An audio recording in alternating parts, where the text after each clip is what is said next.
8월 14일 목요일 스타트 브리핑 시작합니다. 먼저 조선일보입니다. 무의미한 연명의료를 중단하겠다고 사명한 사람이 300만 명을 넘었습니다. 연명의료 결정법, 존원사법이라고도 불리는데요. 하지만 의료 현장에선 유명무실하다는 지적이 나오는데 왜 그런 건지 보겠습니다. 연명의료를 받지 않겠다고 사명한 환자 임종이 다가왔다고 해보겠습니다. 만약 가족들이 살려내라고 하면 병원 입장에선 치료를 안 할 수 없는 노릇입니다. 환자는 본인 의사와 달리 연명의료를 다 받고 사망하는 셈이죠. 의사들 입장에서 혼란을 겪는 건 연명의료의 중단 시점입니다. 이 사람이 곧 죽을 거다라고 판단을 내려야 하는데 쉽지가 않습니다. 연명의료 중단 결정이 제때 이루어지지 않으면 의료비 부담도 커집니다. 사망일로부터 30일 이전에 연명의료를 중단한 사람은 평균 460만 원. 그런데 7일에서 30일 이전에 중단한 사람은 1,800만 원이 들었습니다. 전문가들은 연명의료 결정법이 아직 현장에서 제대로 자리 잡지 못했기 때문이라고 지적합니다. 제도가 유명무실하게 흘러가지 않도록 더 안착시킬 필요가 있어 보입니다. 다음 중앙일보입니다. 통계청이 어제 7월 고용 동향을 발표했습니다. 아르바이트 계속한다고 해서 경력도 돈도 안 된다며 그냥 쉬는 20대가 42만 명을 넘었다고 하네요. 이렇게 특별한 이유 없이 일이나 구직 활동을 하지 않는 사람을 쉬었음 인구라고 하죠. 지난달 기준 쉬는 20대가 42만 1,000명, 7월 기준 역대 가장 많습니다.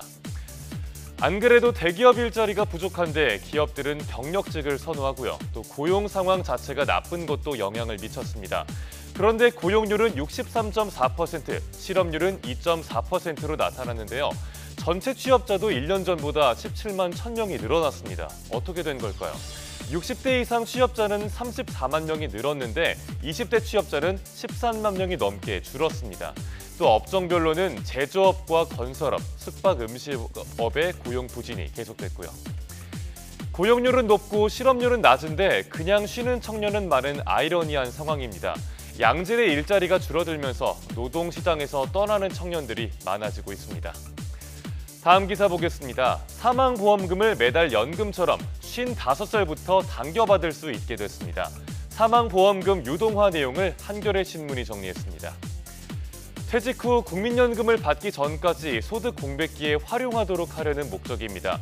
지난 3월에 처음 얘기가 나왔을 땐 유동화 전환 나이가 65세로 정해졌었는데 이번에 55세로 낮춰졌습니다. 10월에 5개 생명보험사에서 관련 상품이 출시되고요. 금융위는 연말까지 모든 생명보험사로 확대할 계획입니다. 사망보험금 유동화는 연금형 또 서비스형으로 나뉩니다.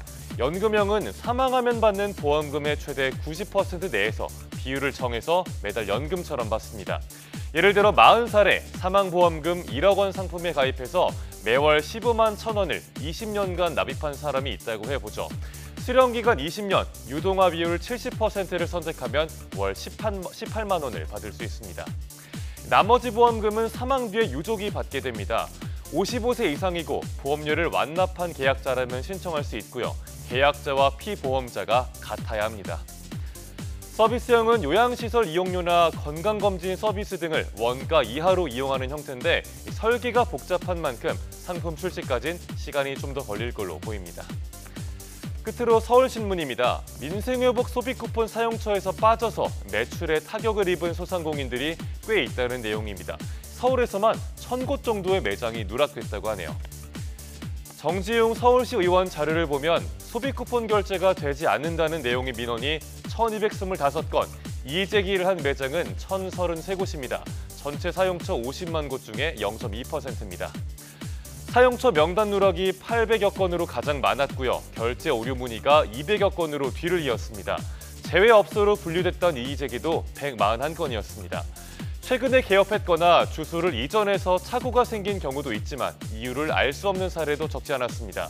그러는 사이 1차 쿠폰 대부분은 발행 1, 2주 만에 소진됐고요. 2차 소비 쿠폰 지급은 다음 달 22일부터 시작됩니다. 억울하게 누락돼서 타격을 입는 소상공인이 나오지 않도록 꼼꼼히 관리할 필요가 있겠습니다. 8월 14일 아침 신문 살펴봤습니다. 지금까지 스타트 브리핑이었습니다.